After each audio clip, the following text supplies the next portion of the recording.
श्रीमद् भगवद गीता अध्याय संख्या 11 श्लोक संख्या 32 से आगे तक। 32वां श्लोक पढ़ता हूं। श्री भगवान उवाच काल अस्मि लोकाक्षय कृत प्रवृद्ध लोकान् समाहर्तुम् इह प्रवृत्तः ऋते अपि त्वां न भविष्यन्ति सर्वे ये अवस्थिता प्रत्यनिकेषु योद्धा। और बाद में लिखते हैं शील बहुपाद, श्री भगवान ने कहा, समस्त जगतों का विनष्ट करने वाला काल मैं हूं और मैं यहाँ समस्त लोगों के विनाश करने के लिए आया हूं। तुम्हारे अर्थात पांडवों के सिवा दोनों पक्षों के सारे योद्धा मारे जाएंगे। 11वें अध्याय का जो 31वां श्लोक है उसको थोड़ा सा रिवाइज करते हैं। इसका अनुवाद है, हे देवेश, कृपा करके मुझे बतलाइए कि इतने उग्र रूप में आप कौन हैं। मैं आपको नमस्कार करता हूं। कृपा करके मुझ पर प्रसन्न हो। आप आदि भगवान हैं। मैं आपको जानना चाहता हूं क्योंकि मैं नहीं जान पा रहा हूं कि आपका प्रयोजन क्या है। 10वें अध्याय के अंत में आके अर्जुन ने प्रश्न किया है कि आप अपने अंश मात्र से संपूर्ण ब्रह्मांडों को कैसे धारण करते हो। जब भगवान ने उससे ये कहा है, भगवान ने अपना एक स्टेटमेंट दिया है। भगवान ने कहा है, हे परंतप, मेरी दैवी विभूतियों का अंत नहीं है। ऑपुलेंसेस जिसकी चर्चा करी है 7वें अध्याय में, 9वें अध्याय में, 10वें अध्याय में, उसमें भगवान कहते हैं कि मेरी जो दैवी विभूतियां हैं उनका अंत नहीं है। मैंने तुमसे जो कुछ कहा है वह मेरी अनंत विभूतियों का संकेत मात्र है, मतलब एक इंडिकेशन है। इंडिकेशन, डिटेल नहीं है। डिटेल नहीं है, एक सारांश है, एक सरंश, एक अंश मात्र है।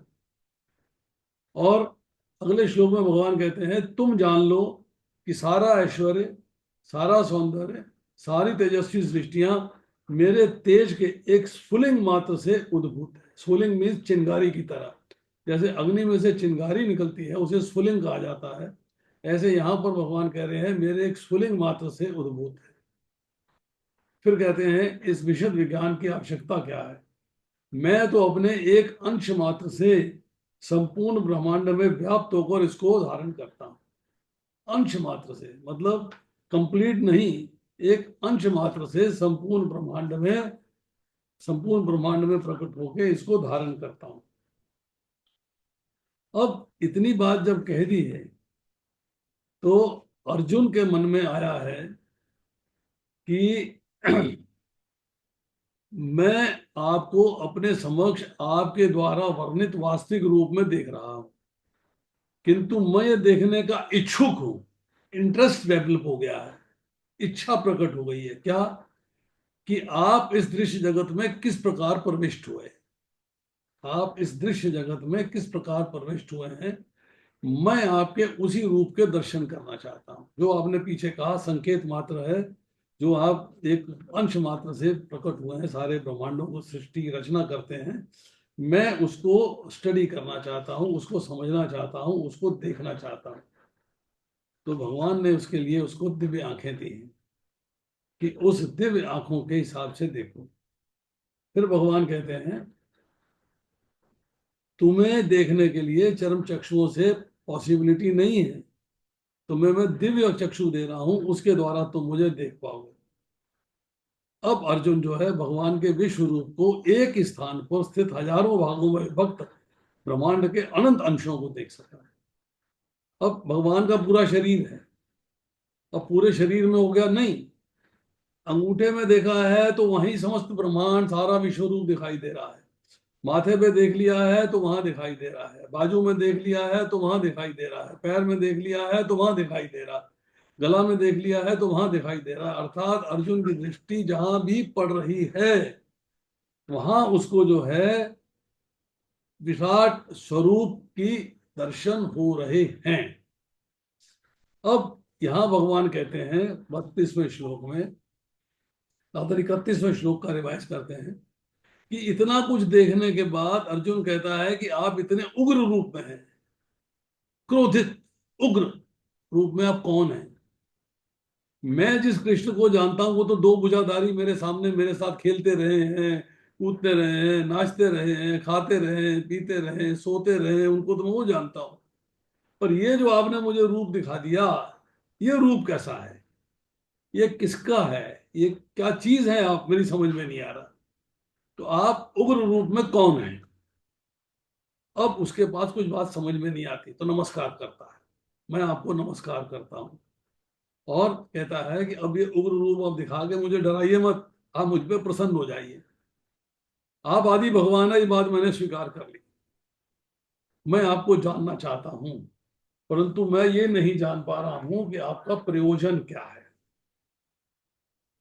आप देव रूप में भी दिखाई दे रहे हैं, आप उग्र रूप में भी दिखाई दे रहे हैं। मेरे पास अब नमस्कार करने के सिवाय और कोई रास्ता दिखाई नहीं दे रहा। अब भगवान जो है केवल संपूर्ण संसार में ही व्याप्त हैं, नहीं, संसार के बाहर भी व्याप्त हैं। भगवान सब जगह है, सर्वत्र हैं। सर्वत्र मीन्स एवरीवेयर। अब संसार जो उन्होंने दिखा दिया वो तो भगवान के किसी अंश में है, किसी एक अंश में पूरा संसार दिखा दिया। यशोदा मैया को अपने मुख के अंदर पूरा संसार दिखा दिया, पूरा ब्रह्मांड दिखा दिया, पूरी सृष्टि दिखा दी। तो भगवान कह रहे हैं कि मेरे एक अंश में एक सृष्टि नहीं है, मेरे एक अंश में अनंत सृष्टियां हैं। अनंत सृष्टियां हैं, एक सृष्टि नहीं है। अब भगवान ने कहा कि दोनों पक्षों के योद्धा नष्ट हो जाएंगे। क्यों दिखला रहे हैं आप मुझे? भविष्य में आप करना क्या चाहते हैं? ये रहस्य क्या है? ये सीक्रेट क्या है? तो अर्जुन से जब ये प्रश्न कर दिया है तो अब भगवान जो है अपने उग्र रूप धारण करने का कारण बताते हैं कि मैंने उग्र रूप क्यों धारण किया है, इसका कारण बता रहे हैं। अब इन 3 श्लोकों में 32वें, 33वें और 34वें उसके कारण की चर्चा हो रही है। 11वें अध्याय के 32वें श्लोक में जो कठोपनिषद से एक श्लोक कोट किया है, प्रथम अध्याय द्वितीय वल्ली श्लोक संख्या 25, यस्य ब्रह्म च क्षत्रम च उभे भवता ओदनः मृत्यु यस्य उपचेषणम का इत्था वेद त्रयसः। मनुष्य शरीर में धर्मशील ब्राह्मण और धर्म रक्षक क्षत्रिय का शरीर भगवान की प्राप्ति के लिए उत्तम माना गया है। मतलब अगर आप ब्राह्मण कुल में हैं या क्षत्रिय कुल में हैं तो वो शरीर जो है भगवान की प्राप्ति के लिए उत्तम माना गया है। परंतु दूसरे लोग भी प्राप्त कर सकते हैं एफर्ट्स करके। उसके लिए उन्हें योग्यता प्राप्त करनी होगी, नाम जप है, सेवा है, वह बहुत सारी चीजें हैं, श्रवणम कीर्तनम विष्णु स्मरणम पाद सेवनम अर्चनम वंदनम दास्यम साख्य आत्मनिवेदनम, सब कार्य करके उसको भी प्राप्त किया जा सकता है। पर फिर भी शरीर उत्तम है ब्राह्मण का और क्षत्रिय का, पर फिर भी वे उन काल स्वरूप परमेश्वर का भोजन बन जाते हैं। भगवान को प्राप्त कर सकते हैं परंतु फिर भी काल स्वरूप भगवान का भोजन बन जाते हैं, मतलब मृत्यु आ जाती है, मृत्यु प्राप्त हो जाती है। तो जो साधारण मनुष्य हैं, साधारण शरीर है, उनकी तो बात ही क्या है। भगवान सबको मारने वाले मृत्यु देव हैं और ब्राह्मण व क्षत्रिय उन परमेश्वर के भोजन के साथ, उनका जो भोजन है समस्त ब्रह्मांड है, उनका भोजन समस्त ब्रह्मांड में व्याप्त है। तो वो किस तरह से है? ब्राह्मण और क्षत्रिय कैसे हैं? एग्जाम्पल दिया है, जैसे हम लोग रोटी खाते हैं, खाना खाते हैं तो चटनी होती है, पापड़ होता है, अचार होता है, ऐसे ही ब्राह्मण क्षत्रिय भी स्मॉल एक एडिशन है। पूरा संसार नष्ट हो जाना है, पूरे संसार को समाप्त हो जाना है। तो अर्जुन के इस पूछने पे भगवान ने आगे का रूप दिखाना बंद कर दिया है। अब अर्जुन जो प्रश्न कर रहा है कि उग्र रूप वाले आप कौन हैं, भगवान क्या कहते हैं कि मैं संपूर्ण लोगों को क्षय करने वाला, बड़े भयंकर रूप से बड़ा हुआ काल हूं, मृत्यु का देवता हूं, मैं काल हूं। अर्जुन पूछता है कि मैं अपनी प्रवृत्ति अर्थात आपका जो कार्य है इसको नहीं जान पा रहा हूं। तो भगवान कहते हैं मैं दोनों सेनाओं का संहार करने के लिए यहां पर आया हूं। फिर अर्जुन ने जब कहा कि मैं युद्ध नहीं करूंगा, अर्जुन ने स्टेटमेंट दिया था तब दूसरे अध्याय के 9वें श्लोक में कि मैं युद्ध नहीं करूंगा। तो भगवान कहते हैं अगर तुम युद्ध नहीं करोगे तो क्या तुम्हारे प्रतिपक्षी मरेंगे नहीं? मरेंगे। तुम्हारे युद्ध करने या ना करने से कोई फर्क नहीं पड़ेगा, कोई अंतर नहीं आएगा। और कौन मरेगा? वही मरेगा जिसको भगवान ने अर्जुन को निमित्त बनाया है, जिसको कि अर्जुन मार सकते हैं, जिसको अर्जुन मार सकते हैं। अब एक शंका आती है। शंका क्या आती है कि भगवान अर्जुन से कहते हैं प्रतिपक्ष के योद्धा लोग तुम्हारे युद्ध किए बिना भी नहीं रहेंगे, एग्रीड। पर युद्ध में प्रतिपक्ष के अश्वत्थामा कैसे बच गए? वो तो नहीं मरे। तो उसका समाधान क्या है, उसका उत्तर क्या है कि भगवान ने उन्हीं योद्धाओं को मरने की बात कही है जिनको अर्जुन मार सकते हैं या जिनको अर्जुन आगे मारेंगे। तो जिन योद्धाओं को अर्जुन तुम मार सकते हो वह सभी तुम्हारे मारे बिना भी मर जाएंगे, और जिनको तुम मारोगे वो आगे पहले ही मेरे द्वारा मारे हुए हैं। अब काल जो है इसकी चर्चा 10वें अध्याय के 30वें श्लोक में भी आ रही है और फिर 10वें अध्याय के 33वें श्लोक में भी आ रही है। अब इसका तात्पर्य पढ़ते हैं जो प्रभुपाद ने लिखा है। यद्यपि अर्जुन जानता था कि कृष्ण उसके मित्र तथा भगवान है, दो बातें समझ ली, एक मित्र भी है और भगवान भी है, तो भी वह कृष्ण के विविध रूपों को देखकर चकित था। सरप्राइज, ये क्या है भाई, कैसे हो रहा है? इसलिए उसने इस विनाशकारी शक्ति के उद्देश्य के बारे में पूछताछ करी, इंक्वायरी करी है हम लोगों के लिए कि हमें ज्ञान नहीं है, हमें ज्ञान मिल जाए। वेदों में लिखा है परम सत्य हर वस्तु को, यहां तक कि ब्राह्मणों को भी नष्ट कर देते हैं, जो श्लोक की हमने कठोपनिषद से चर्चा करी। अंततः सारे ब्राह्मण, क्षत्रिय तथा अन्य सभी परमेश्वर द्वारा काल कवलित होते हैं, सब मारे जाते हैं। परमेश्वर का ये रूप सबका भक्षण करने वाला है, सबको समाप्त करने वाला है। और यहां पर कृष्ण अपने को सर्वभक्षी काल के रूप में प्रस्तुत करते हैं। केवल कुछ पांडवों तथा अतिरिक्त युद्ध भूमि में आए सभी लोग उनके द्वारा भक्षित होंगे। पांडव को नहीं मारे, पांडव को भक्षण नहीं करेंगे, बाकी सब भक्षण हो जाएगा। अर्जुन लड़ने के पक्ष में ना था, जैसे हमने बताया दूसरे अध्याय के 9वें श्लोक में अर्जुन कहता है मैं लड़ाई नहीं करूंगा। वह युद्ध ना करना श्रेयस्कर मानता था क्योंकि तब किसी प्रकार की निराशा नहीं होती। किंतु भगवान का उत्तर है कि यदि वह नहीं लड़ता तो भी सारे लोग उनके ग्रास बनेंगे, उनको मार देंगे, मरे हुए वो, क्योंकि यही उनकी इच्छा है। यदि अर्जुन नहीं लड़ता तो वे सब अन्य विधि से मरते हैं। सबको मरना है, इस विधि से नहीं, दूसरी विधि से मरना है।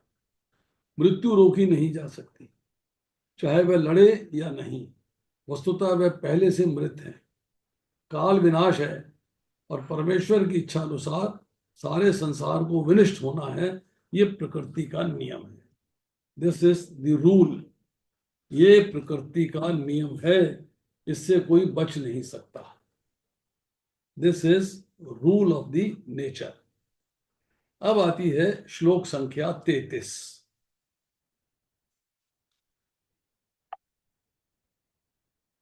तस्मात् त्वम् उत्तिष्ठ यशैलवस्व जित्वा शतून् भुक्षव राजं स्मृद्धम् मया एव एते निहिता पूर्वम् निमित्त मात्रम भव सव्यसाचिन्। अतः उठो, भगवान अर्जुन से कह रहे हैं अतः उठो, लड़ने के लिए तैयार हो जाओ, यश अर्जित करो, अपने शत्रुओं को जीतकर संपन्न राज्य का भोग करो। ये सब मेरे द्वारा पहले ही मारे जा चुके हैं। हे सव्यसाची, तुम तो युद्ध में केवल निमित्त मात्र हो सकते हो। जो बात भगवान ने दूसरे अध्याय में भी कही है, यहां भी कह रहे हैं कि सब मेरे द्वारा मारे जा चुके हैं, तुम्हें दिखाई जरूर दे रहे हैं, but they are practically dead, I have killed them all. परंतु अब तुम्हें निमित्त बनना है, इनको आज युद्ध भूमि के अंदर मृत्यु को प्राप्त करवाने। सव्यसाची का अर्थ क्या होता है? सव्यसाची का अर्थ है वह जो युद्ध भूमि में अत्यंत कौशल के साथ तीर छोड़ सके। कौशल क्या है, कुशलता क्या है, ये जाननी आवश्यक है। सव्यसाचीन उसको कहते हैं जो अगर कमान बाएं हाथ में पकड़े और तीर दाएं हाथ से चलाए तो चला देगा, और कमान दाएं हाथ से पकड़े तीर बाएं हाथ से चलाए तो भी चला देगा। मतलब दोनों हाथों से तीर कमान का संधान कर सकता है। इस प्रकार अर्जुन को एक पटु योद्धा के रूप में संबोधित किया गया है, जो अपने शत्रुओं को तीर से मारकर मौत के घाट उतार सकता है। निमित्त मात्रम, केवल कारण मात्र, ये शब्द भी अत्यंत महत्वपूर्ण है। संसार भगवान की इच्छा अनुसार गतिमान है। संसार चल रहा है हमारे आपके करने से नहीं चल रहा। नेचर जड़ है, डेड है, वो उसमें एक्टिविटी नहीं है। एक्टिविटी भगवान के कारण आ रही है। तो जो संसार में चल रहा है, जो हो रहा है, भगवान की इच्छा के अनुसार हो रहा है। अल्पज्ञ पुरुष सोचते हैं कि ये प्रकृति बिना किसी योजना के गतिशील है। अल्पज्ञ मतलब जिनको की ज्ञान नहीं है, वो सोचते हैं कि ये जो है अपने आप गतिशील हो रही है, इसके अंदर नेचर अपने आप इसको कर रही है, कोई और नहीं कर सकता। But it is Krishna who is doing everything. Krishna के द्वारा सब किया जा रहा है और सारी सृष्टि आकस्मिक है। ऐसे अनेक तथाकथित विज्ञानी हैं जो ये सुझाव रखते हैं कि संभवतः ऐसा होता या हो सकता है, किंतु इस प्रकार के शायद या हो सकता का प्रश्न ही नहीं उठता। प्रकृति द्वारा विशेष योजना संचालित की जा रही है, पर ये योजना क्या है? प्रकृति मैनेज कर रही है, पर अंडर किसके कंट्रोल? भगवान के कंट्रोल में। प्रकृति इटसेल्फ कुछ नहीं कर सकती। यह विराट जगत बद्ध जीवों के लिए भगवान के धाम वापस जाने के लिए सुअवसर सुयोग है। ये लाइन इंपॉर्टेंट है कि आपको भगवान ने अपने धाम से, जब आपको जिस धाम में भेजा, क्योंकि आपने वहां पे इच्छा प्रकट करी थी कि मैं भोग भोगना चाहता हूं जैसे भगवान स्वयं भोगते हैं, तो आपको योग माया ने यहाँ भेज दिया है। बट गुरु दिया है, साधु दिया है, शास्त्र दिया है, और आपको मनुष्य शरीर मिला है कि आप इस शरीर के अंदर इन तीनों चीजों का प्रयोग करके आप भगवान के धाम जाने का अवसर ले सके, रास्ता ढूंढ सकें, उसकी योग्यता प्राप्त कर सकें, भगवान का प्रेम प्राप्त कर सकें, और प्रेम प्राप्त करके भगवान के धाम जा सकें। ये आपको जो है उन्होंने एक सुविधा दी है, ये आपको समझना चाहिए। जब तक उनकी प्रवृत्ति प्रकृति के ऊपर प्रभुत्व स्थापित करने की रहती है, तब तक वे बद्ध रहते हैं। बद्ध मतलब बंधन। बंधन में कब है? बंधन में आप तभी तक हैं जब तक आप भौतिक प्रकृति के भोग भोगना चाहते हैं। आप भौतिक प्रकृति के भोग भोगना चाहते हैं, भोग भोगे, कर्म किए, कर्म फल मिला, भोगने के लिए फिर शरीर मिला, फिर कर्म किए, कर्म फल मिला, फिर शरीर मिला। तो ये एक अनंत विश्व साइकिल चल गया। कर्म फल शरीर, कर्म फल शरीर, कर्म फल शरीर। तो इससे छुटकारा पाना है, वो आर्ट सीखनी है भक्ति के द्वारा। भक्ति वो आर्ट है जिसके द्वारा आप इस भौतिक शरीर से छुटकारा पाके आध्यात्मिक शरीर प्राप्त करके भगवान के धाम जा सकते हो। किंतु कोई भी इस परमेश्वर की योजना को समझ लेता है और कृष्ण भावनामृत का अनुशीलन करता है तो परम बुद्धिमान है। इंटेलिजेंट कौन है? जो इसको समझ सकता है कि मुझे कर्म के फलों से मुक्त होना है।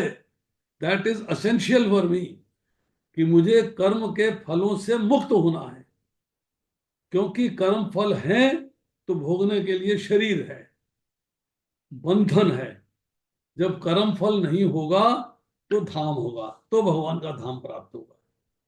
तो इंटेलिजेंट कौन है? जो अपने जीवन के पर्पस को समझता है कि मुझे ये शरीर क्यों मिला। दूसरे अध्याय के 49वें श्लोक में भगवान कहते हैं कि जो इस भौतिक शरीर को प्राप्त करके भगवान की प्राप्ति के लिए प्रयास नहीं करता है वो कृपण है, कंजूस है। क्योंकि उसे शरीर मिला है परंतु उसे इस्तेमाल करना नहीं आता, he doesn't know how to utilise it, तो कंजूस है। पैसा है, इस्तेमाल करना नहीं आया, आप कंजूस हो। अच्छे कपड़े हैं, नहीं पहने हैं, आप कंजूस हो। आपके पास शरीर मिला है, आपने उसको भगवान की प्राप्ति के लिए इस्तेमाल नहीं किया है, तो आप कंजूस हो। तो ये आपको जो है छोड़ना पड़ेगा। इस दृश्य जगत की उत्पत्ति, उसका संहार ईश्वर की परम अध्यक्षता में होता है। भगवान ही सृष्टि के रचना करता है, भगवान ही पालन करता है, और भगवान ही संहार करता है। इस प्रकार कुरुक्षेत्र का युद्ध ईश्वर की योजना के अनुसार लड़ा गया। ये भगवान की प्लानिंग थी कि अधर्म का विनाश कैसे होगा और धर्म की स्थापना कैसे होगी। ये प्लानिंग उनकी है, ये आपकी प्लानिंग नहीं है, ये भौतिक प्रकृति की भी प्लानिंग नहीं है। ये प्लानिंग उनकी है। यदा यदा ही धर्मस्य ग्लानिर्भवति भारत अभ्युत्थानम अधर्मस्य तदात्मनां सजामि अहं परित्राणाय विनाशाय च दुष्कृताम् धर्म संस्थापनार्थाय संभवामि युगे युगे। मैं युग युग में प्रकट होता हूं, किस लिए? धर्म की स्थापना के लिए, अधर्म के नाश के लिए, दुष्टों के विनाश के लिए, साधुओं के परित्राण के लिए। तो आगे लिखते हैं प्रभुपाद, अर्जुन युद्ध में करने से मना कर रहा था, किंतु उसे बताया गया कि परमेश्वर की इच्छा अनुसार उसे लड़ना होगा, तभी वह सुखी होगा। यदि कोई कृष्ण भावनामृत से पूरित हो और उसका जीवन भगवान की दिव्य सेवा में अर्पित हो, तो समझो कि वह कृतार्थ है। अर्थ क्या हुआ? अर्थ ये हुआ कि अगर आप अपने पोजीशन को समझते हैं, पोजीशन क्या है? जीवेरे स्वरूप कृष्णेर नित्य दास, मैं भगवान का दास हूं। चूंकि मैं भगवान का दास हूं, तो मेरी ड्यूटी है भगवान की सेवा करनी। लाभ क्या प्राप्ति हो रही है? भगवान का प्रेम। उससे लाभ क्या मिलेगा? भगवान का धाम, भगवान का सानिध्य। तो ये एक प्रोसेस हो गया। तो आपको जो है, अगर कृष्ण भावनामृत में लग जाते हैं तो कृपणता दूर हो गई। भौतिक शरीर मिला है, उसका इफेक्ट पता लग गया, क्या करना चाहिए क्या नहीं करना चाहिए ये मालूम हो गया। और अब आप इस पोजीशन में आ गए कि आप इस भौतिक संसार को त्याग करके आप आध्यात्मिक संसार में प्रवेश कर सकें। अब इस 33वें श्लोक में कह रहे हैं, तस्मात् उत्तिष्ठ यशो, आपको उठना है, खड़े हो जाना है। कैसे? भगवान कहते हैं, जब तुमने मुझे देख लिया है और मैंने तुम्हें यह भी बता दिया है कि ये तुम्हारे कार्य युद्ध किए बगैर भी मारे जाएंगे, मारे जा चुके हैं, ये प्रतिपक्षी नहीं बचेंगे, अब तुम कमर कस के युद्ध करने के लिए तैयार हो जाओ और मुफ्त में यश प्रसिद्धि प्राप्त कर लो।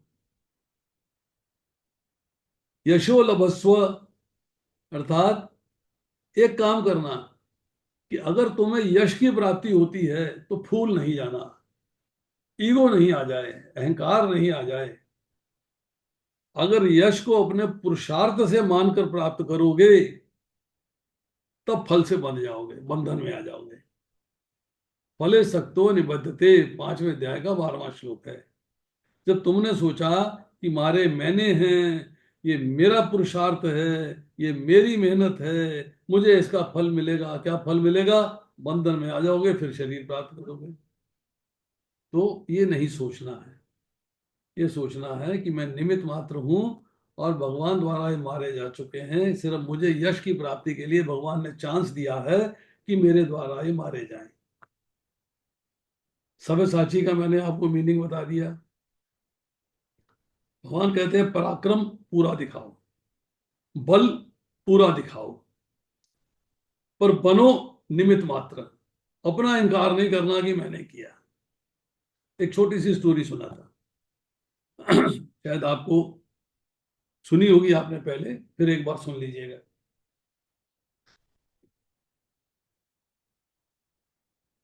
जब युद्ध समाप्त हो गया तो अर्जुन कहे कि मेरे बाणों से, मेरे गांडीव से सब मारे गए। भीम कहे मेरी गदा का प्रताप। नकुल सहदेव अपना गुणगान कर रहे हैं, युधिष्ठिर अपना गुणगान कर रहे हैं। भगवान ने कहा ये तो भैया अहंकार आ गया, ये तो काम गलत हो गया, इनमें मद आ गया है, इसको हटाना चाहिए। तो भगवान ने कहा ऐसा है कि तुम सब बहुत बलवान हो, बहुत पराक्रमी हो, बहुत शौर्य दिखाया तुमने, पर मैं समझता हूं कि इसका ज्ञान हमें किसी दूसरे से भी प्राप्त करना चाहिए। किससे प्राप्त किया जाए? तो भगवान कहते हैं कि मैंने ना पर्वत की चोटी पे बर्बरीक के शीश को स्थापित किया था। उसने युद्ध देखने की इच्छा प्रकट करी थी। तो मैं बर्बरीक से चल के पूछता हूं, अब मेरे साथ चलो। तो पांचों पांडव भगवान के साथ बर्बरीक के पास पहुंचे। बर्बरीक से पूछा कि भाई ये युद्ध हुआ था? बोला हाँ जी हुआ था। ये युद्ध में ये पांचों खड़े हैं, इनमें से किसका पराक्रम ज्यादा था? मतलब कौन ज्यादा बड़ा पहलवान था, ये बताओ। किसने ज्यादा ज्यादा हत्याएं करी, किसने ज्यादा मारा, किसने युद्ध जिताया, वगैरह वगैरह वगैरह। तो बर्बरीक ने प्रणाम किया भगवान को। कहने लगे कि इनमें से किसी ने नहीं किया। भगवान ने कहा किसी ने नहीं किया? अरे भैया युद्ध करते रहे, वो अपना भाला चलाता रहा, वो फरसा चलाता रहा, वो तलवार चलाता रहा, वो बाण चलाता रहा, वो गदा चलाता रहा, सबने कार्य किया है, और तुम कह रहे हो किसी ने किया नहीं है। अगर किसी ने नहीं किया है तो भाई किसने किया है? कौन था करने वाला? बताओ। तुमने तो युद्ध सारा देखा है, तुमने वरदान मांगा था, मैंने तुम्हें पर्वत की चोटी पे स्थापित कर दिया है, अब तुम मुझे बताओ युद्ध किसने किया है? कौन जीता है इनमें से? कौन सबसे बड़ा पहलवान है? तो बर्बरीक कहने लगा, भगवान इनमें से कोई पहलवान नहीं है, किसी ने युद्ध को जीता नहीं है। बोले फिर किसने जीता है? बोले युद्ध जीता है सुदर्शन चक्र ने। मैं देख रहा था युद्ध भूमि में सुदर्शन चक्र चल रहा था जो सबको मार रहा था, सबकी हत्या हो रही थी, सबका वध हो रहा था। और मैंने देखा है काली को, देवी को, दुर्गा जी को, वो हाथ में खप्पर लिए हुए खून पी रही हैं इन सब का।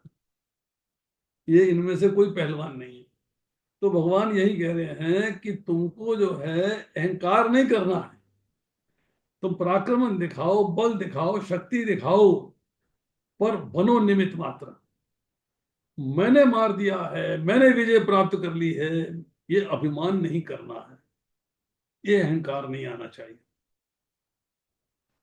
एग्जाम्पल दिया है कि जब भगवान 8 वर्ष के थे तो उन्होंने गोवर्धन पर्वत को उठाया था अपनी बाएं हाथ की कनिष्ठा उंगली पे। जब गोवर्धन जी को उठा लिया तो नीचे बालक खड़े थे, गोप खड़े थे। उन्होंने कहा छोटा सा बालक है, इतना बड़ा पर्वत है, भैया कहीं गिर ना जाए हमारे ऊपर, हम परेशान ना हो जाएं, सब मर जाएंगे नीचे दब के। इंद्र की वर्षा से तो परेशान थे ही थे, ये इसने जो पर्वत उठा लिया है उसके नीचे आने से हम परेशान हो जाएंगे। सब भाव आ गए उनके मन के अंदर। और भगवान तो अंतर्यामी है, भाव देख सकते हैं, समझ सकते हैं। तो उन गोप बालकों ने क्या किया, जो उनके हाथ में लाठियां थी, तो उन्होंने लाठियां लगा दी साथ में कि हम भी सपोर्ट करते हैं, हमारी लाठियों के जोर से गोवर्धन जी ऊपर रहेंगे। ये अभिमान आ गया गोप बालकों के मन में, गोपों के मन में। तो भगवान ने क्या किया कि अपनी उंगली को थोड़ा सा नीचे खींच लिया इतना सा नीचे खींच लिया। खींचा तो गोवर्धन जी नीचे आने लगे। अरे बचाओ बचाओ बचाओ बचाओ, मरे मरे मरे मरे मरे मरे, मार दिया मार दिया मार दिया मार दिया। तो भगवान मुस्कुराए, बोले देख लिया, ये इसी उंगली का कमाल है। फिर उंगली ऊपर करी, गोवर्धन जी फिर ऊपर चले गए। तो भगवान के दास हैं भाई, गोवर्धन जी जो है भगवान के दास हैं, भगवान का स्वयं का स्वरूप है वो। तो ये बताया है कि अभिमान नहीं करना है। अब तुम निमित्त बन गए। अब तुम्हारे मन में ये बात आ रही थी कि पाप हो जाएगा, ये पाप हो जाएगा, सब मारे जाएंगे तो ये पाप हो जाएगा। तो भगवान क्या कहते हैं? कहते हैं इन्हें मारने पर तुम्हें किसी प्रकार का पाप नहीं होगा, इसकी कोई संभावना नहीं है, इसका कोई चांस नहीं है। अब इस विश्व रूप के अंदर अर्जुन ने देखा है कि सब योद्धाओं की मृत्यु हो रही है, चाहे वो अपनी साइड के हैं और चाहे वो अपोजिशन की साइड हैं। पर कृष्ण तो कह रहे हैं प्रतिपक्षी मारे जा रहे हैं, मर तो मेरे साइड वाले भी रहे हैं। पर भगवान ने इसमें अर्जुन के जो युद्ध करने का भाव है उसको परिलक्षित किया है कि अर्जुन अपने साइड के योद्धाओं को नहीं मार रहा है, अर्जुन प्रतिपक्षी योद्धाओं को मार रहा है। इसलिए भगवान ने कहा कि प्रतिक्षेप नहीं बचेंगे। राज्य समृद्धम अर्थात समृद्ध राज्य, नो एनिमी, प्रजा प्रसन्न हो, धन धान्य से संपन्न हो, तो अर्जुन जो है अपनी साइड के लोगों की हत्या नहीं कर रहा है, अर्जुन अपोजिशन के साइड के लोगों की हत्या कर रहा है। अब हम करते हैं इसी में 33वें श्लोक में थोड़ा सा और कर लेते हैं। जब हमने समृद्ध राज्य की बात करी, संपन्न राज्य की बात करी, तो समृद्ध राज्य का अर्थ क्या होता है? आप बड़े समृद्ध हैं, मतलब बड़े धन संपत्ति से, धन धान्य से संपूर्ण हैं आप। यहां जब राज्य की बात आती है तो उसमें पहली बात आती है कि राज्य निष्कंटक है, एनिमी नहीं है, कोई शत्रु नहीं है।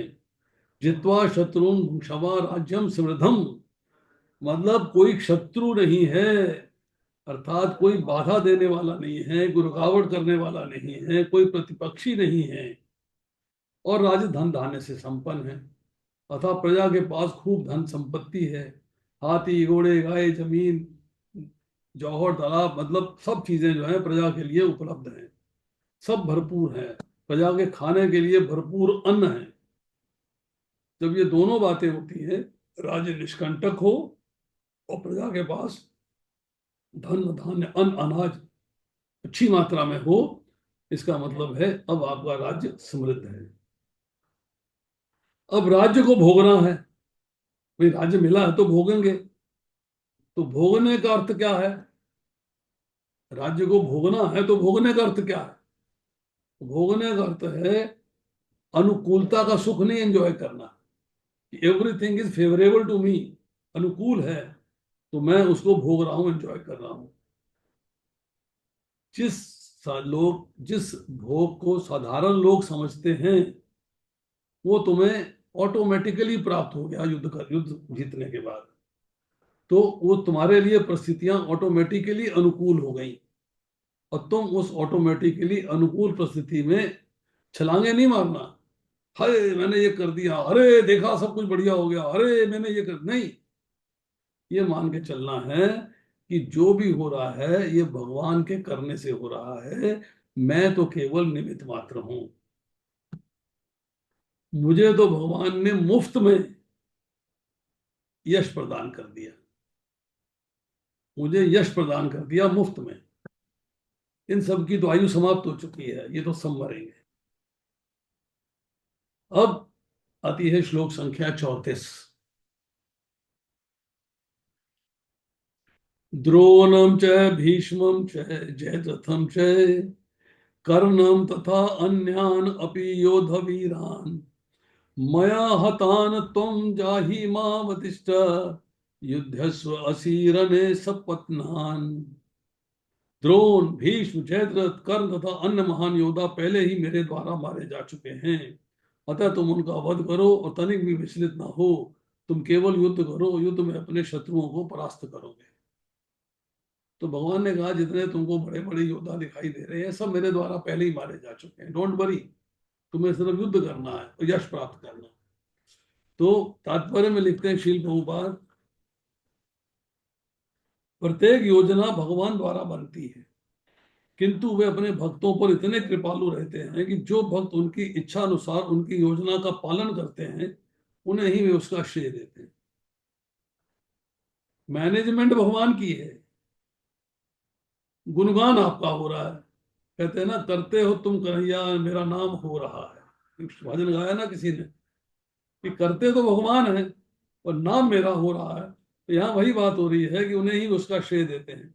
अतः जीवन को इस प्रकार गतिशील होना चाहिए कि प्रत्येक व्यक्ति कृष्ण भावनामृत कर्म करे। चौथा अध्याय पढ़ेंगे कर्म कैसे करना चाहिए, अकर्म कैसे होता है, कर्म कैसे होता है, विकर्म कैसे होता है, उनका मीनिंग क्या है। ये बात वहां से समझनी चाहिए। कर्म मीमांसा है ये। कर्म दूसरे अध्याय में, तीसरे अध्याय में, चौथे अध्याय में, पांचवें अध्याय में कर्मों की चर्चा हुई है। उसको अच्छे तरीके से समझना चाहिए और स्टडी करना चाहिए कि कृष्ण ब्राह्मणा भावित कर्म क्या है। पांचवा अध्याय पढ़ेंगे तो बात समझ में आएगी। प्रत्येक व्यक्ति कृष्ण भावनामृत कर्म करे और गुरु के माध्यम से भगवान को जाने। भगवान की योजनाएं उन्हीं की कृपा से समझी जाती हैं और भक्तों की योजनाएं उनकी ही योजनाएं हैं। भक्तों की योजनाएं हम प्लानिंग करते हैं, परंतु वो जो प्लानिंग है वो भगवान ही आपके हृदय में प्रेरणा दे रहे हैं कि यस डू इट। मनुष्य को चाहिए कि ऐसी योजनाओं का अनुसरण करे और जीवन संघर्ष में विजयी बने। ये बात अंडरस्टैंड करने वाली है, ये बात अप्लाई करने वाली है कि आप समझिए, हर चीज को एनालाइज करिए कि ये हुआ है तो क्यों हुआ है। आपके साथ कुछ बुरा हो गया तो एनालिसिस क्या है, भाई मेरे पाप कर्मों का फल है जो मेरे साथ बुरा हो रहा है, मुझे किसी को दोष नहीं देना है। Nobody has done anything for me. ये तो उसने मेरा पाप कर्म भुगतवा दिया है। जैसे ये सोचेंगे तो आपका उसके प्रति जो है मत्सर, ईर्ष्या, जलन, क्रोध सब समाप्त हो जाएगा। तो ये तो मेरे कर्मों का फल है जो मुझे मिला है, जो मुझे भोगना था और उसने भुगतवा दिया है। तो हम जो है कार्य करते हैं तो हमें कार्य करने से पहले उसका फल जो है वो सोच लेना चाहिए कि फल अपने लिए लेना है कि फल भगवान को अर्पित करना है। अब भगवान को फल कैसे अर्पित करना है ये मैं आपको बताऊंगा अगली बार। पहले बता चुका हूं मैं बहुत बार, एक बार फिर रिपीट करूंगा। आप मुझे रिमाइंड करा दीजिएगा, क्वेश्चन करिएगा कि भगवान को फल अर्पित कैसे होता है। जो कर्म करें भगवान को फल अर्पित कर दिया। सही है। कहते हैं मैंने किसी व्यक्ति को 4 थप्पड़ मारे, फल भगवान को अर्पित कर दिया, भगवान ले लेंगे क्या। मैंने किसी के साथ धोखा कर दिया, फल मिला, भगवान को अर्पित कर दिया, भगवान ले लेंगे क्या। वो हम चर्चा करेंगे 5वें अध्याय से। भगवान ना किसी के पुण्य को ग्रहण करते हैं ना किसी के पाप को, भगवान ग्रहण नहीं करते। तो हमें ये अंडरस्टैंड करना है कि भगवान को फल कैसे अर्पित किया जाएगा।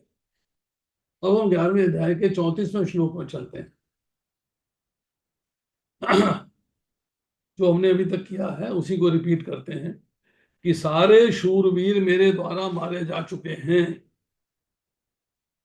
अब एक पॉइंट टू अंडरस्टैंड, एक चीज है, ये हमने फोन यहां से उठा के यहां रखना है, हमें बड़ा मुश्किल लग रहा है। मान लो 50 किलो का है, सपोज ये आइटम, फोन नहीं आइटम 50 किलो की है, यहां से लेके यहां तक रखनी है।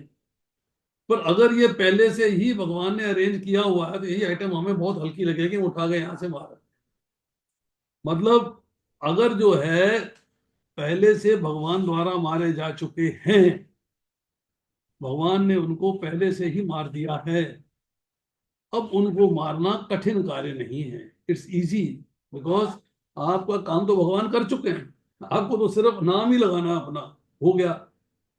तो भगवान कहते हैं कि मेरे द्वारा मारे हुए जो शूरवीर हैं इनको अब तुम मार दो। एफर्टलेस काम, कोई एफर्ट नहीं है इसके अंदर। इन पर विजय प्राप्त करो, पर उस विजय का अभिमान मत करो कि मैंने किया, मैं छोड़ दो, मैंने किया, क्योंकि ये सब मेरे द्वारा पहले ही मारे जा चुके। ये अंडरस्टैंडिंग क्लियर हो अर्जुन को बताई जा रही। मां व्यतिष्ठा युद्धस्व, व्यथा मत करो। व्यथा मीन्स टेंशन, चिंता, परेशान मत हो कि भीष्म मारे जाएंगे, द्रोण मारे जाएंगे, उनके मारने से हिंसा हो जाएगी।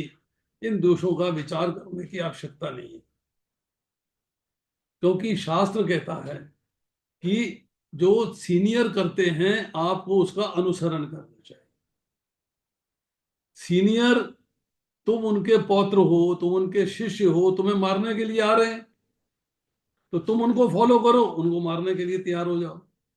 ये मत सोचो कि मेरे गुरुजन हैं, ये मत सोचो कि मेरे पिता में है। तो यहाँ कहा जा रहा है कि व्यथा नहीं करनी है। उससे कोई दोष नहीं लगेगा, उससे विचार करने की आवश्यकता नहीं। अब भगवान कहते हैं कि मेरे उग्र रूप को देखकर तुम परेशान मत हो, व्यथित मत हो, कष्ट में मत हो। मैं तो तुम्हारा वही प्रिय कृष्ण हूं, मैं तो तुम्हारा वही प्रिय कृष्ण हूं। तुम्हारे मन में जो व्यथा थी, पाप लग जाएगा, वो भगवान अंतिम में आके कहते हैं, सर्वधर्मान प्रत्यजम मामेकम शरणम व्रजा, अहम त्वं सर्व पापेभ्यो मोक्षयिष्यामि मा शुचः। व्यथा मत करो। भीष्म और द्रोण आदि को मारने से जो हिंसा होगी, जो दोष लगेगा, उसका विचार करने की तुम्हें किंचित मात्र भी आवश्यकता नहीं है। तुम्हें अपने क्षत्रिय के धर्म का अनुष्ठान करना है, पालन करना है। वो क्या है? युद्ध करना है, उसका त्याग नहीं करना है, बस। अब इस युद्ध में तुम वैरियों को जीतोगे, ये डेफिनेट है।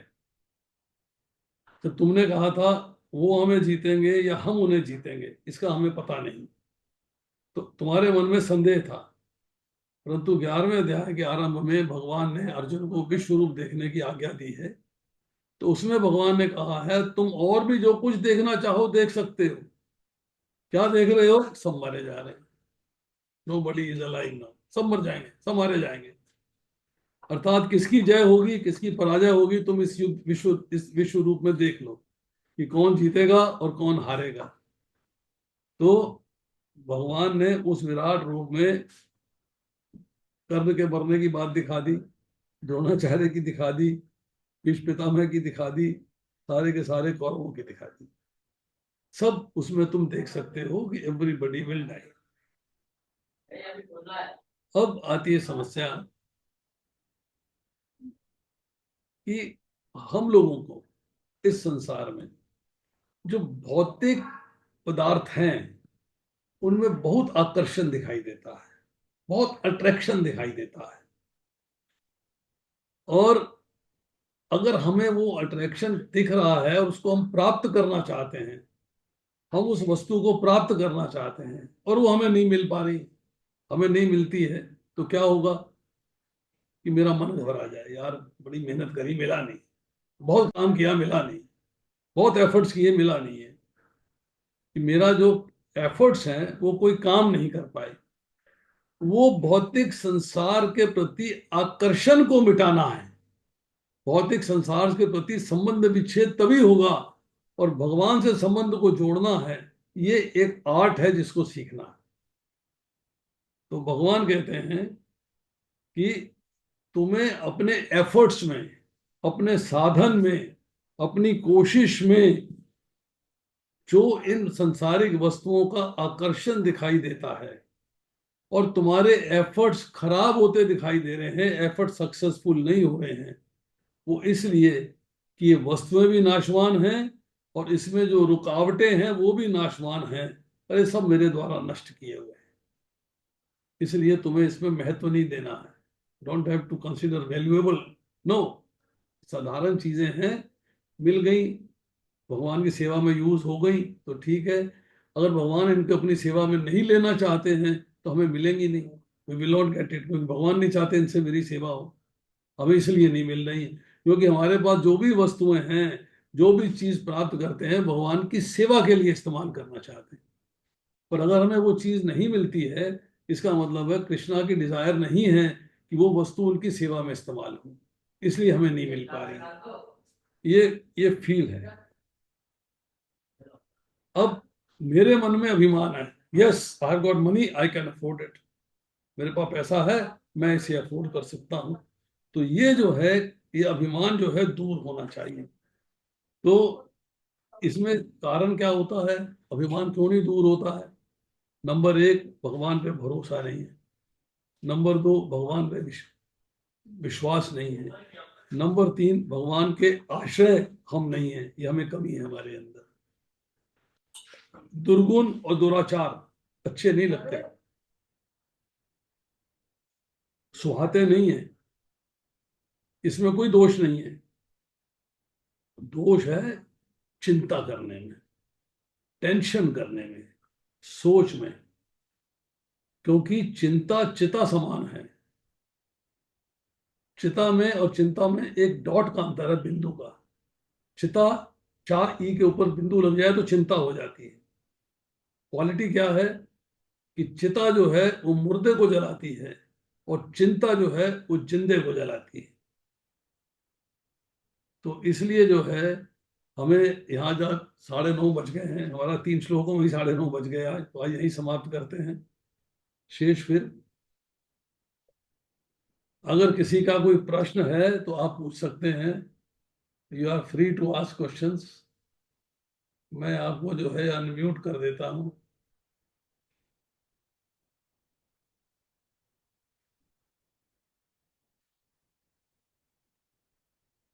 हरे कृष्णा प्रभु जी, दंडवत प्रणाम। यस, शांति प्रभा माता जी, बोलिए। प्रभु जी, इसमें 34 नंबर के श्लोक में कहा है कि सभी लोग मेरे द्वारा मारे जा चुके हैं। द्रोण, भीष्म, जयद्रथ, कर्ण, सभी योद्धा मेरे द्वारा मारे जा चुके हैं। इसका मतलब यह है कि भगवान ने उनकी उनकी डेस्टिनी में लिख दिया कि ये जो है मरने वाले हैं। देखिए क्या है कि जो आप बात कह रही है बिल्कुल ठीक है। डेस्टिनी में लिख दिया गया है कि ये सारे के सारे मरेंगे, क्योंकि मेरा डिसीजन है, दे हैव टू डाई। भगवान का डिसीजन ही कह रहा है कि मारे जा चुके हैं। अगर अगर मान लीजिए आज हम कह रहे हैं कि इजराइल और अरब का युद्ध चल रहा है, इजराइल और ईरान का युद्ध चल रहा है, और इजराइल डिसाइड कर लेता है कि यार कल मिसाइल छोड़ोगे और कल ये सारा का सारा शहर तबाह हो जाएगा, तो डिसीजन हैज बिन टेकन। तो वो टेकन फॉर ग्रांटेड, ये सब मारे जा चुके हैं भैया, कल तो मिसाइल चल रही है, सबने मर जाना। ये practically decision has given the final answer, yes. तो भगवान ने कह दिया कि सब मेरे द्वारा मारे जा चुके हैं। ये बात जो है एक क्लैरिटी शो करती है कि yes, everybody has been killed by Krishna himself.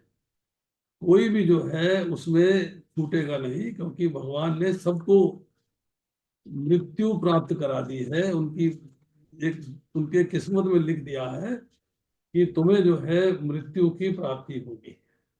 You will all have to die. इसीलिए उसके बारे में चिंता नहीं करनी। जी, थैंक यू प्रभु जी।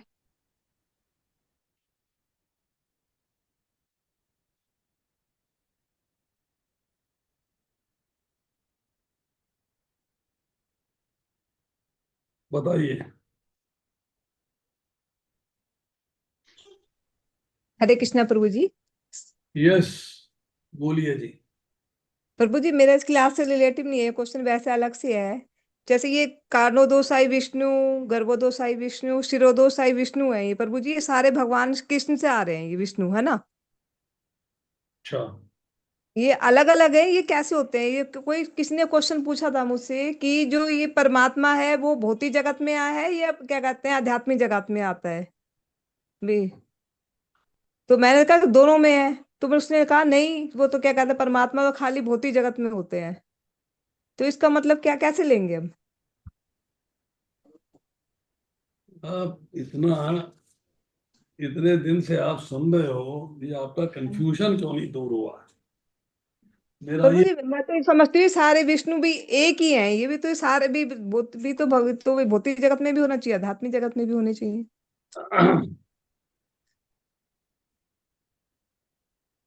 सारे एक हैं या सारे अलग अलग हैं, ये ये बात जो है, आपने इसका आंसर क्या दिया बताने वाले को? बताइए। तो भी मैं तो यही दिया था कि दोनों में है, भौतिक जगत में भी है और भी क्या कहते हैं आध्यात्मिक जगत में भी है। उन्होंने कहा नहीं, खाली परमात्मा खाली भौतिक जगत में होते हैं। किसने कहा आपसे ये बात? तो मुझे किसी ने पूछा था, किसी ने ही। कौन था? वो ना क्या कहते हैं, आप जो कहते हैं ना ये अजय गोपाल, जो वो कहते हैं कि क्लास वीडियो ऑन करने की, उनकी क्लास आ रही थी, उनकी क्लास में ही। आप अजय गोपाल की क्लास में भी जाती हैं? एक एक कभी कभी जाते हैं प्रभु जी। धन्यवाद माता जी, धन्य। धन्य है आप।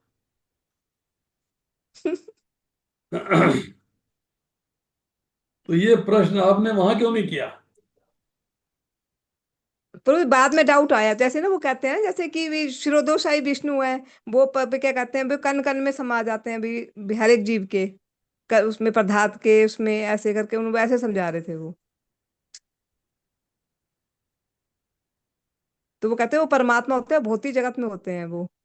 तो फिर मुझे बाद में डाउट आया, तो भी परमात्मा भी तो भी क्या कहते हैं एक ही तो होते हैं, भगवान और परमात्मा का मतलब अलग अलग कैसे लेंगे हम, ये समझ नहीं आ रहा मुझे। कंफ्यूजन हो गया। हाँ जी, मुझे बाद में हुआ कर कंफ्यूजन। जब उन्होंने समझाया जब तो सही लगा, फिर बाद में दिमाग कह रहा नहीं। क्या समझाया उन्होंने? उन्होंने कहा कि जो परमात्मा होता है वो खाली भौतिक जगत में होते हैं, और क्योंकि वो कण कण में शिरोदोषाई विष्णु को कहते हैं परमात्मा।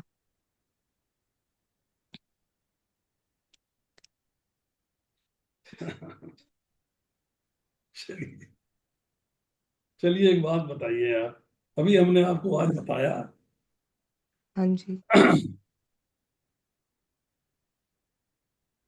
भगवान सर्वत्र हैं, हाँ जी। इसका क्या अर्थ है?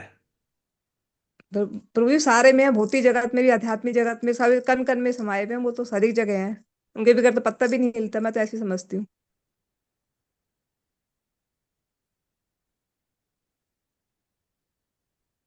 आपके पति क्या करते हैं?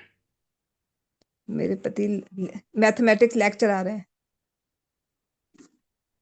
मैथमेटिक के लेक्चरर हैं। जी। आपके बच्चे कितने हैं? दो हैं। दो हैं। जब आपके पति कॉलेज से या स्कूल से, जहां भी वो लेक्चरर हैं, वहां से घर आते थे और बच्चे आपके छोटे थे, हाँ जी। तो उनको मैथमेटिक्स पढ़ाते थे या उनके साथ खेलते थे? छोटे मतलब साल, 2 साल, 3 साल के थे तो? खेलते हैं। तब लेक्चररशिप कहाँ गई थी? स्कूल में। थी क्या? नहीं। नहीं थी।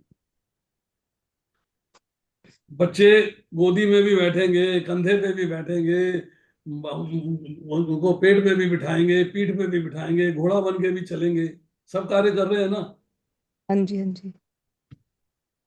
अब चले गए कॉलेज में, सूट पहना हुआ है, टाई लगाई हुई है, एज ए टीचर बात कर रहे हैं, तब तो वहां किसी बच्चे को पीठ पे नहीं बिठाते, किसी बच्चे हाँ को पीठ जी। पे नहीं बिठाते, किसी को कंधे पे नहीं बिठाते। व्यवहार अलग अलग हो जाता है परिस्थिति के अनुसार, कहने का मतलब ये है। हाँ जी प्रभु जी, पर प्रभु जी है तो सब जगह है ना वो भी, क्या कहते हैं अभी, पर उसको कैसे कैसे कह सकते हैं कि वो माँ है माँ नहीं है। अरे सुनो तो सही, हाँ जी। है तो मिस्टर गोयल। हाँ जी। Mister Goyal, same mister Goyal, बदले नहीं। हाँ जी। वहां पर अलग रोल निभा रहे हैं, घर में अलग रोल निभा रहे हैं। वही मिस्टर गोयल अपने माता पिता से मिलने गए तो उनका एक्टिविटी अलग है, अपने ससुराल में मिलने गए तो एक्टिविटी अलग है तो वही मिस्टर गोयल। हाँ चेंज तो जी। नहीं हुए, उनमें बदलाव तो नहीं आया, वही मिस्टर गोयल है। भगवान जो है उनको एक्टिविटी करनी है depending upon the circumstances required. जो हालात के हिसाब से, परिस्थितियों के अनुसार से, सर्कमस्टांसेस के हिसाब से रिक्वायरमेंट है, भगवान को उसके हिसाब से अपनी एक्टिविटी करनी है। वो एक ही है, पर अपने आप को बहुश्यामा, अपने आप को बहुत सारे रूपों में बदल देते हैं, उनमें चेंज नहीं है। गर्भोदकशाही विष्णु हो वो भी कृष्ण है, क्षीरोदकशाही विष्णु हो वो भी कृष्ण है, कारोदकशाही विष्णु हो वो भी कृष्ण है, कोई भेद नहीं है। सिर्फ कार्य करने हैं उसके लिए भेद है। पद्म पुराण में भगवान कहते हैं शिव जी से चर्चा चल रही है, स्टोरी है लंबी, पहले की बात नहीं बताऊंगा आपको, टाइम मिल जाएगा। शिव जी से कहते हैं कि मैं वृंदावन छोड़ के कहीं नहीं जाता, मेरे सब कार्य, मेरे विस्तार वासुदेव रूप के द्वारा होते हैं। और यहां तो कर्णोदकशाही विष्णु कर रहे हैं, क्षीरोदकशाही विष्णु कर रहे हैं। मतलब अब वासुदेव के रूप के अनुसार फिर फर्दर विस्तार हैं। जैसी काम बना, रावण का वध करना है तो राम अवतार ले लिया, राम जी का रूप ले लिया। हिरण्यकशिपु को मारना है तो नरसिंह अवतार ले लिया। अलग नहीं है। वहां टाई बांध के स्कूल में पढ़ाने चले गए, घर में बिना टाई के बनियान में बैठे हुए हैं, बच्चे कंधे में बैठे हुए हैं। है तो वही मिस्टर गोयल, बदल थोड़ा गए। भगवान वही हैं, वो हर जगह उपस्थित हैं। पर जब उनको जो है किसी जीव के हृदय में आना है तो परमात्मा रूप धारण कर लेते हैं। अब हम ये कहें जी परमात्मा आ गए तो सिर्फ भौतिक सृष्टि में है, आध्यात्मिक सृष्टि में नहीं है, अरे वहीं से तो आए। और कहां से आए? वही कृष्ण ने अपने आप को परमात्मा रूप में धारण किया। हाँ, स्टेप्स बने। ये कृष्ण से बलदेव आए, बलदेव से आए संकर्षण, प्रद्युम्न, अनिरुद्ध, वासुदेव। वासुदेव से फिर आए नारायण, नारायण से आए द्वितीय चतुर्व्यूह बना, वासुदेव आए, प्रद्युम्न आए, अनिरुद्ध आए, द्वितीय संकर्षण आए। द्वितीय संकर्षण से कालोदकशाही विष्णु बने, वहां से गर्भोदकशाही विष्णु आए, वहां से शिरोदकशाही विष्णु आए, वहां से 10 देवता विष्णु, शंभु, हयग्रीव सब बने। तो भगवान तो वहीं से आ रहे हैं ऊपर से। कि भौतिक सृष्टि में आ गए तो परमात्मा हो गए, भगवान परमात्मा बहुत उस सृष्टि में नहीं है, ये कैसे हो सकता? कि भगवान जो है परमात्मा, हाँ, उनका प्राकट्य जो है, उनकी जो एक्टिविटीज हैं भगवान की परमात्मा स्वरूप में, वो एक्टिविटीज कहाँ हैं? अब आप देखेंगे, अब जब आप पढ़ते हैं तो भगवान के जो विस्तार हैं वो कार्योदकशाही विष्णु से नहीं होते, गर्भोदकशाही विष्णु से भी नहीं होते, वो शिरोदकशाही विष्णु से होते हैं। तो उन्होंने अपने आप को प्रकट किया है। भगवान वहां पर भी उपस्थित है, भगवान यहाँ पर भी उपस्थित है। क्योंकि उनको प्रत्येक प्राणी के हृदय में रहना है, इसलिए परमात्मा स्वरूप धारण कर लेते हैं। पर स्वरूप धारण करने के लिए सीढ़ी है। वो सीढ़ी में जो है कर्णोदकशाही विष्णु से आएंगे, गर्भोदकशाही विष्णु विस्तार होगा, उस विस्तार से आएंगे फिर आपके क्षीरोदकशाही विष्णु, जो कि क्षीर सागर में लेटे हुए हैं, लक्ष्मी जी चरण दबारी। अब हम कहें कि वो वहां नहीं, यहाँ, यहाँ नहीं, वहां नहीं, हमारी गलती है। भगवान सर्वत्र है, वहां भी है भगवान, यहाँ भी है। नहीं तो ये शब्द गलत हो जाएगा ये। इसलिए मैं कह रहा हूँ बार बार मत सुना करो। यहाँ भी सुन लिया मैंने, वहां भी सुन लिया, फिर कंफ्यूजन में आ गए। कंफ्यूज मत हो। व्यक्ति को घोड़ा बनना चाहिए। घोड़ा, घोड़े की क्वालिटी क्या होती है? टांगे में जोता जाता है तो दोनों तरफ हरा शीशा लगा दिया जाता है, ना वो बाएं देख सकता है ना दाएं देख सकता है, सिर्फ सीधा देखता है। यहाँ कंफ्यूजन कब आ रहा है कि आप बाएं भी देख रहे हो, दाएं भी देख रहे हो, नीचे भी घुस गए, ऊपर भी घुस गए, पता लगे वहां से कंफ्यूज, यहाँ से कंफ्यूज, यहाँ से कंफ्यूज, वहां से कंफ्यूज। अरे सुनिए, पढ़िए, ये क्लियर कट चार्ट बना रखा है, देखिए ये चार्ट है पूरा, ये पूरा चार्ट है। ये चार्ट मैं आपके साथ शेयर कर दूंगा। कहेंगे तो मैं 1 मिनट मुझे दीजिएगा, मैं चार्ट को जो है शेयर कर देता हूँ।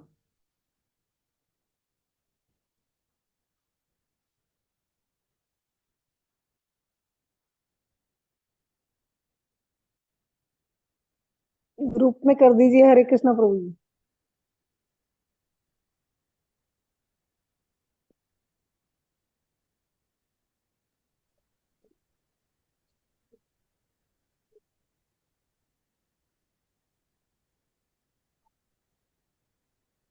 भूल गया,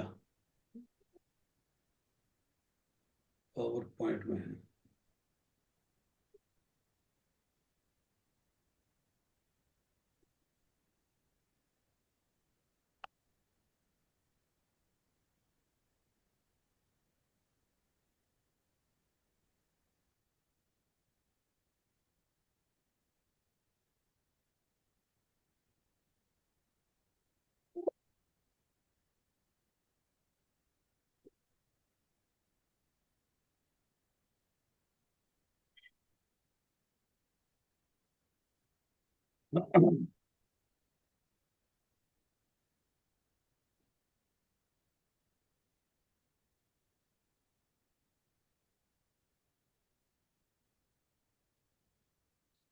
ये देखिए, वासुदेवा संकर्षणा प्रद्युम्नो निरुद्धराम, मत्स्य कूर्मा वराहो नरसिंहो वामनो रामा रामो बुद्धा कल्कि अहम इति, मैं ही हूं सब कुछ। The Supreme Lord Sri Krishna said, I am Vasudev, Pradyuman, Aniruddha, Sankarshan. I am also the 10 incarnations, Matsya, Kurma, Varaha, Narasimha, Vaman, Parshuram, Ramchandra, Buddha and Kalki. Krishna से बलराम जी आते हैं, पहला चतुर्व्यूह बनता है, महासंकर्षण, प्रद्युम्न, अनिरुद्ध और वासुदेव।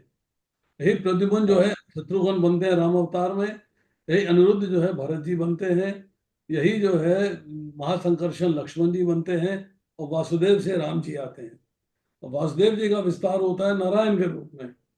वासुदेव से बनता है फिर चतुर्व्यूह सेकंड, प्रद्युम्न अनिरुद्ध सेकंड संकर्षण, वहां से आते हैं महाविष्णु कर्णोदकशाही विष्णु, वहां से आते हैं क्षीरोदकशाही विष्णु, वहां से आते हैं गर्भोदकशाही विष्णु, वहां से आते हैं क्षीरोदकशाही विष्णु।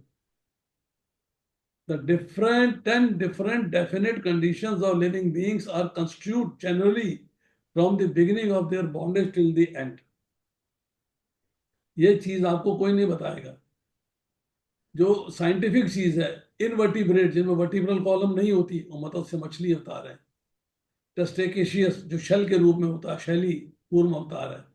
वर्टिब्रेट कमर की हड्डी डेवलप हो गई, बड़ा अवतार है। क्रीटी वर्टिब्रेट मतलब दो दो तरह की वर्टिब्रल कॉलम है, एक मनुष्य की एक पशु की, half man half beast Narasimha अवतार। मैनिकिन वामन छोटा वर्टिब्रल कॉलम है। बार्बरिक परशुराम मतलब बहुत ही क्रोधित। सिविलाइज्ड बिल्कुल मर्यादा में रहने वाले Ramchandra. Vice intelligent Krishna. Ultra vice Buddha and destructive कल्कि। ये आपको जो है समझना पड़ेगा, कंफ्यूजन में मत आइएगा। पूछू मैं। हमारी दिक्कत क्या है कि हम लोग जो है आधा अधूरा सुनते हैं और कंफ्यूज हो जाते हैं। हमें कंफ्यूज नहीं होना है।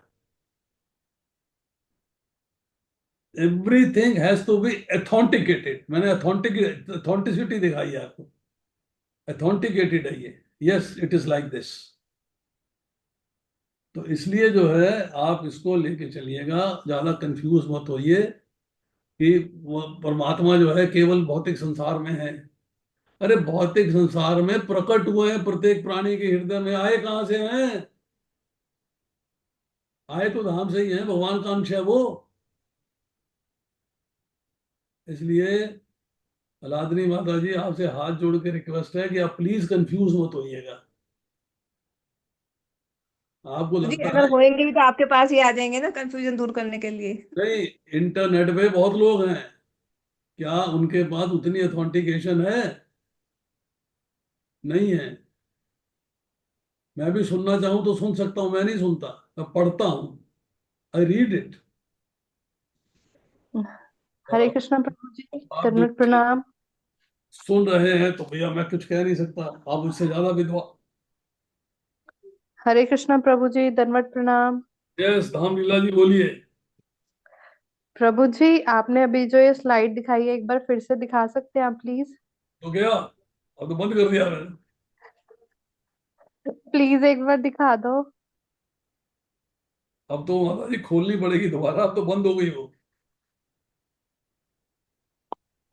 ठीक है प्रभु जी, थैंक यू। दोबारा फिर दिखा देंगे आपको कभी। ठीक है प्रभु जी। Will show you again someday, दिखा देंगे दोबारा से।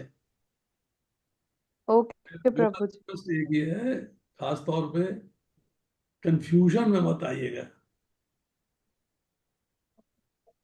ठीक बस। है प्रभु, थैंक यू। हरे कृष्णा।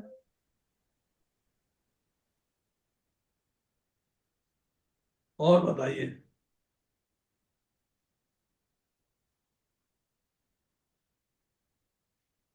और कुछ कहना चाहते हैं कि समाप्त कर दें?